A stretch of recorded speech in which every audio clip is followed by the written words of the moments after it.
Now, we'll get to the tax cuts, the new spending initiatives and, importantly, whether it's enough to save the government's neck in the election. All of that in a moment. But in a bigger picture sense, it's worth recognising that finally seeing the nation's balance sheet return to the black is a big deal. It's taken a long road to get here, and it's worth remembering where it all began.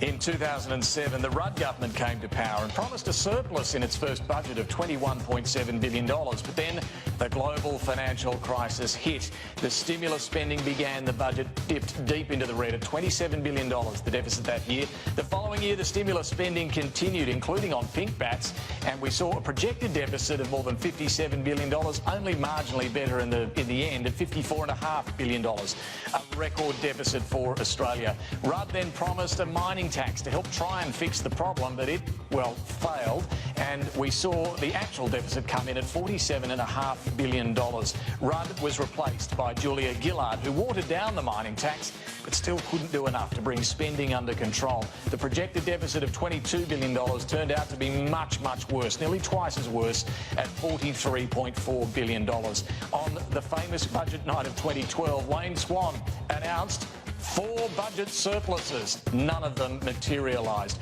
$1.5 billion was the projected surplus. It turned out to be, once again, a deep deficit of $18.8 billion. In 2013, once again, we saw a failure by the Labor government and Wayne Swan to project what turned out to be. $18 billion was the projection. $48.5 billion was the actual result. The mining boom had come to an end. This was also now really starting to hit the budget bottom line. Labor was turfed out of office. In came Tony Abbott and Joe Hockey.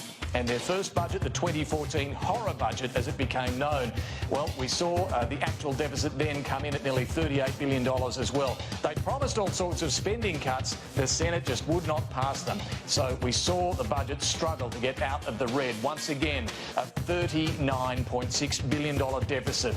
That was the last one for Joe Hockey. Tony Abbott and Hockey replaced by Malcolm Turnbull and Scott Morrison. They offered a more modest approach to budget repair. Their projected deficit was $37.6 billion. It turned out to be a bit better at $33.2 billion. Then we finally start to see revenues picking up and a bit of light at the end of the tunnel as Scott Morrison announces on 2017 budget night a projected deficit of $18 billion. It turned out much better at $10 billion. Then we come to the current financial year we're in. This was the budget announced last year. The projected deficit of $14.5 billion. Tonight we find out it's much better than that. Still in the red, but only just. And then the good news. For the year ahead, 2019-20, tonight's budget, finally a surplus. And so ends a decade of deficits with the promise of paying it all off over the coming decade. And so begins an election campaign. Welcome to Budget 2019 on Sky News Live. This budget is forged in the fire of the most challenging global economic conditions since the Great Depression. We'll see the budget return to surplus in 3 years' time. We will be back in the black by 2012-13 as promised. The 4 years of surpluses I announced tonight are a powerful endorsement of the strength of our economy. We've taken the responsible course to delay the return to surplus. The days of borrow and spend must come to an end. The age of entitlement is over. We are still on a clear and credible path back to surplus.